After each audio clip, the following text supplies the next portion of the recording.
తినడం కూడా ఓ పండగే. మొరాకో మరి మాకో? పూర్తి వివరాలకు చదవండి రేపటి సాక్షి దినపత్రిక. మీ అందరికీ తెలుసు, వైఎస్ఆర్ కాంగ్రెస్ పార్టీ ఆవిర్భావానికి ముందు నుంచి కూడా నేను కానీ అదే ఏహెచ్ రామరెడ్డి గారు కానీ వైఎస్ఆర్ కాంగ్రెస్ పార్టీకి మరి విస్తృతంగా ప్రచారం చేస్తూ జగన్మోహన్ రెడ్డి గారి నాయకత్వాన్ని బలపరిచాం. నేనైతే అప్పటికింకా 4 సంవత్సరాలు నాకు మంత్రి పదవి ఉండగానే కూడా దాన్ని త్యజించి వైఎస్ఆర్ కాంగ్రెస్ పార్టీలోకి నేను రావటం, నేను వచ్చిన దగ్గర నుంచి జగన్మోహన్ రెడ్డి గారు కూడా నాకు ఏ విధమైనటువంటి అన్యాయం చేయలేదు. మరి పేపర్లో ఎందుకు వెళ్ళిపోతున్నాయని నా మీద రాస్తున్నారో నేను అప్పుడే 1-2 సార్లు చెప్పాను కూడా. ప్రెస్కి, మా సాక్షి పేపర్కి చెప్పాను, ఎన్టీవీకి చెప్పాను. అయినా ప్రతిరోజు మరి ఏదో సమయంలో మరి మా మీద ప్రచారం చేయటం కొంచెం నాకు బాధ అనిపించింది. ఎందుచేత బాధ అనిపించింటే, ఉన్న క్యాబినెట్ మంత్రి పదవిని విడిచిపెట్టి ఈ పార్టీలోకి వచ్చిన తర్వాత నేను ఎన్నికల్లో ఓటమి చెందినా జగన్మోహన్ రెడ్డి గారు నాకేమి నా ప్రాధాన్యత మాత్రం అది పార్టీలో కానీ లేదా అధికార పదవుల్లో కానీ నాకు ఏమాత్రం కూడా నన్ను తగ్గించలేదు. డిప్యూటీ చీఫ్ మినిస్టర్గా కూడా నాకు నా పదవిని అప్హెల్డ్ చేయటం కూడా జరిగింది ఆయన. మరి అటువంటిప్పుడు నా వ్యక్తిత్వం కూడా మీలో అందరికీ తెలుసు. ఎక్కడ ప్రలోభాలకు లోబడో లేకపోతే ఇంకా మంచి పదవులు ఇస్తామని ఎవరైనా ప్రలోభ పెట్టిన దానికి తల వంచో మరి నీ తత్వం కాదు నాది. నేను రాజకీయాల్లోకి వచ్చినప్పటి నుంచి నాకు మొట్టమొదటగా నాకు హైదరాబాద్లో కూడా పరిచయం పెద్దగా ఎవరితో నాకు పరిచయం లేదు. మా తూర్పుగోదావరి జిల్లాలో ఒక వెటరన్ వెరీ ప్రాంప్ట్ లీడర్ స్వర్గీయ రాయవరం మునసు గారు ఉండేవారు. వారు నన్ను తీసుకెళ్ళి రాజశేఖర రెడ్డి గారికి పరిచయం చేసి, బోసు రాజకీయాల్లో ఉన్నంతకాలం మీ వెంట ఉంటాడు, నేను ఇచ్చిన హామీ అది, మీరు ప్రోత్సహించండి అని రాజశేఖర రెడ్డి గారికి చెప్పారు నన్ను. ఆ రోజు నుంచి కూడా నేను రాజశేఖర రెడ్డి గారి నాయకత్వంలోనే ఉన్నాను. కాంగ్రెస్ పార్టీలో ఉన్నప్పుడు కూడా ఏ ఒక్కరోజు, ఇది కొంచెం ఆశ్చర్యమైంది, ఏ ఒక్కరోజు ఏ పార్టీ టికెట్కి పార్టీ అధ్యక్షులు ఎవరున్నా నేను వెళ్ళి ఎప్పుడు అడగలేదు. ఒక రాజశేఖర రెడ్డి గారిని మాత్రమే కలవటం, టికెట్కి దరఖాస్తు ఆఫీసులో ఇచ్చానంటే నువ్వు వెళ్ళిపోయి పని చేసుకో, ఇక్కడ ఎందుకు ఉన్నావు, ఇంకా నేను చూసుకుంటాను నేను చెప్పడం. నేను ఆర్థికంగా స్థితిపడిన కాకపోయినా ఆయనే ఆర్థిక సహాయం చేసి నాకు మరి నన్ను ప్రోత్సహించడం కారణంగానే ఎన్ని రోజులు రాజకీయాల్లో కొనసాగాను నేను. రాజశేఖర రెడ్డి గారి తర్వాత కూడా, ఆయన మరణం తర్వాత జగన్మోహన్ రెడ్డి గారి నాయకత్వాన్ని బలపరిచిన వారు కూడా అదేవిధంగా నన్ను ప్రోత్సాహం చేశారు. అంచేత నా మీద కూడా ఎప్పుడు నాకు దైవం తర్వాత దైవం రాజశేఖర రెడ్డి గారిని గానే భావించాను నేను. నాకు నేనిచ్చే కల్పవృక్షం ఎవరంటే వైఎస్ఆర్ కుటుంబం.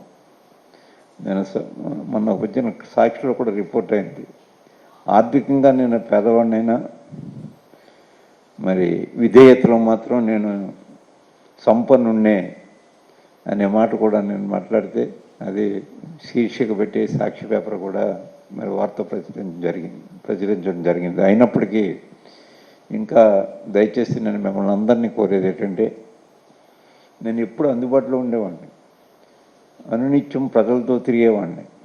నాకేమీ వ్యాపారాలు లేవు, నాకేమీ వ్యవసాయ భూములు లేవు, నిరంతరం ప్రజలతోటే ఉండేవాడిని. నేను నా మీద ఏమైనా అనుమానం ఉన్నప్పుడు నన్ను డైరెక్ట్గా అడగండి, తప్పులేదు. డైరెక్ట్గా అడిగి ఇలా మీ మీద వార్తలు వస్తున్నాయి, పార్టీలోంచి వెళ్ళిపోతారని వాస్తవం మాకు అనిపిస్తే నేను చెప్తాను, ఇక్కడ దాచుకోవాల్సిన అవసరం లేదు అని చెప్పి ఏ ఒక్క రాజకీయ నాయకుడికి కానీ ఏ ఒక్క రాజకీయ పార్టీ కన్నా తల వంచవలసినటువంటి అవసరం నాకు అందుకంటే లేదు. నాకు వ్యాపారాల్లో ఏమీ లేనప్పుడు అక్కడ తల వంచవలసిన అవసరం నాకు ఎందుకుంటుంది? వ్యాపారస్తులే కావాల్సిన అవసరం లేదు, సక్రమమైన వ్యాపారం చేసుకునే వాళ్ళు ఎవరు. అంచేత ఆ పరిస్థితి ఉండదు. ఇది ఈ విధంగా చేస్తే this is nothing but political assassination of a person, of a political leader. దయచేసి అటువంటి వాటిలో కొంచెం మిమ్మల్ని అందరినీ రెండు చేతులు జోడించి ప్రార్థిస్తూ ఉన్నాను. దయచేసి మిమ్మల్ని అందరినీ అటువంటి వార్తలు దయచేసి ఆపించండి అని నేను కోరుతూ ఉన్నాను. నేను ఏం చేస్తున్నాను, ఒక వెళ్ళిపోయిలో ఉన్న ఎవరైనా ఉంటే చెప్తారు. నేను వెళ్ళిపోయే వాళ్ళని కూడా ఒకటే ప్రశ్నిస్తూ ఉన్నాను. నేను ఏ రాజకీయ నాయకులైనా ఎవరిని ఎందుకు తయారు చేసుకున్నారో, ఒక లీడర్ని ఎందుకు తయారు చేసుకుంటారు? అన్ని విధాల నాకు అండగా తోడుగా ఉంటారనే కదా ఒక లీడర్ని తయారు చేసుకుంటాడు ఒక నాయకుడు. అటువంటప్పుడు మేము ఆర్థిక స్థితిపరులం కాదు, పార్టీ లీడర్ యొక్క దయాదాక్షిణ్యాలతో, నిజంగా మాట్లాడుతున్న దయాదాక్షిణ్యాలతో మేము పైకి వచ్చిన వాళ్ళు. ఎందుకు విడిచిపెట్టి వెళ్తాం అంటే, విడిచిపెట్టి వెళ్ళరని అంటలేదు, ఒక నైతికత ఉండాలి దేనికైనా. ఒకవేళ మనం పార్టీ విధానాలు నచ్చలేదు వెళ్ళిపోతాం అనుకున్నప్పుడు, మళ్ళీ మన ప్లేస్లో పార్టీని ఇంకొకరిని నిలుపుకునేలా ఉంటే తప్పకుండా వెళ్ళిపో. అతను నేను నా యొక్క ఈ కారణం వల్ల వెళ్ళిపోతుందని చెప్పేసి వెళ్ళిపోవచ్చు, తప్పులేదు దానికి, నేను కాదని అన్నాను. కానీ ఈవేళ మాకు వైఎస్ఆర్ కాంగ్రెస్ పార్టీ అటు శాసన మండలిలో కానీ రాజ్యసభలో కానీ మేము రిజైన్ చేసి బయటికి వెళ్ళిపోతే మా స్థానం భర్తీ చేయలేము, కనీసం పోటీ కూడా చేయడానికి మాకు అక్కడ ఓట్లు లేవు. మరి అటువంటి సమయంలో బయటికి వెళ్ళిపోతే అది పార్టీ అధ్యక్షుడిని లేదా పార్టీని వెన్నుపోటు పొడిచినట్టే. మరొకరు మా స్థానంలో మరొకరిని భర్తీ చేయగలిగిన స్థాయిలో పార్టీ ఉన్నప్పుడు మేము బయటికి వెళ్ళిపోయినా పార్టీకి నష్టం లేదు.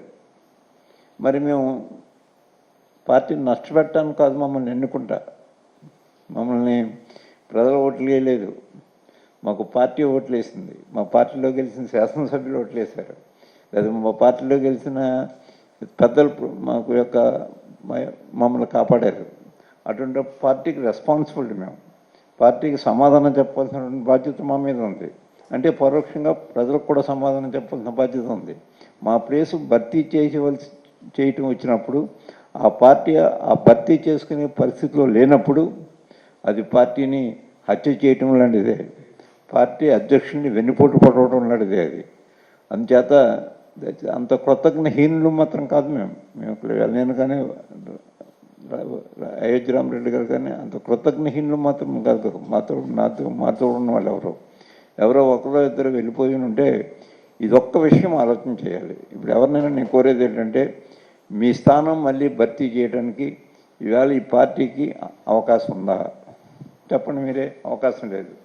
అవకాశం లేనప్పుడు మనం ఆ పార్టీని హత్య చేయడానికి ప్రయత్నం చేయకూడదు, అది నైతికత కాదు. ఇవాళ మనం ఏం మాట్లాడుతూ ఉన్నారంటే, పార్టీ విడిచిపెట్టి వెళ్ళిపోయేటప్పుడు పార్టీని పదవిని కూడా విడిచిపెట్టేసి వెళ్ళిపోతున్నాం కదా అని అడుగుతున్నారు.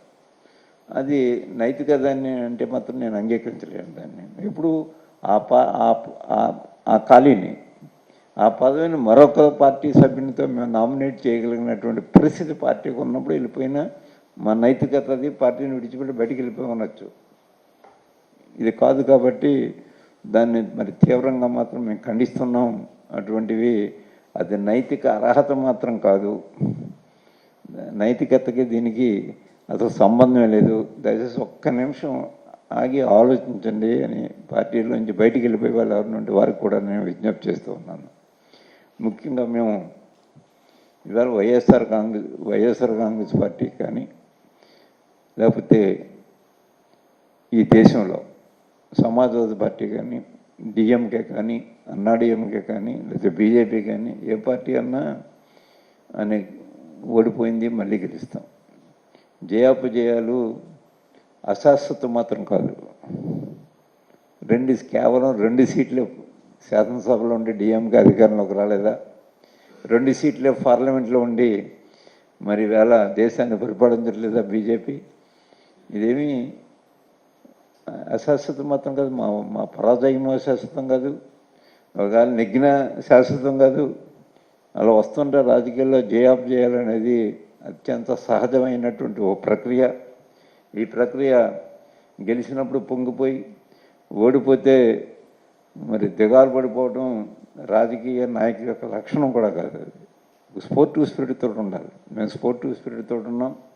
అంటే దయచేసి మా మీద రాసినటువంటి ఏదో ఊహాగానాలన్నీ కూడా స్వస్తి పథకండి అని మిమ్మల్ని కోరుతూ ఉన్నాను. వైఎస్ఆర్ కాంగ్రెస్ పార్టీ అధ్యక్షులు జగన్మోహన్ రెడ్డి గారి నాయకత్వాన్ని నేనైతే రాజకీయాల్లో ఉన్నంతకాలం వారితోటే ఉంటాను, దాంట్లో ఏ విధమైనటువంటి తేడా లేదు అనే ఒక మాట మరొక్కసారి మీ అందరి ముందు స్పష్టం చేసి చెప్పడానికి మాత్రమే వేళ ఉదయం మరి బయలుదేరి మరి విజయవాడ రావడం జరిగింది. మా పార్టీ ఆఫీస్లో చెప్దాం. అక్కడక్కడ నేను మాట్లాడినా అవి మరి పేపర్లో వచ్చినా కూడా మరి ఇంకా అదే పనిగా ప్రతిరోజు చేస్తున్నారు కాబట్టి దానికి ఒక ఎండ్ పలకాలనే ఉద్దేశంతో ఈరోజు నేను ఇక్కడికి రావడం జరిగిందనే మాట మరి మీ అందరికీ తెలియజేస్తూ, వైఎస్ఆర్ కాంగ్రెస్ పార్టీ ఈవేళ పరాజయం పొందినంత మాత్రాన అది మేమేమీ దిగులు పట్టలేదు. పరాజయానికి అనేకమైన కారణాలు ఉంటాయి, ఒక కారణమే కాదు, చాలా కారణాలు ఉంటాయి. అన్నీ తర్వాత మళ్ళీ ఎప్పుడైనా ఈవేళ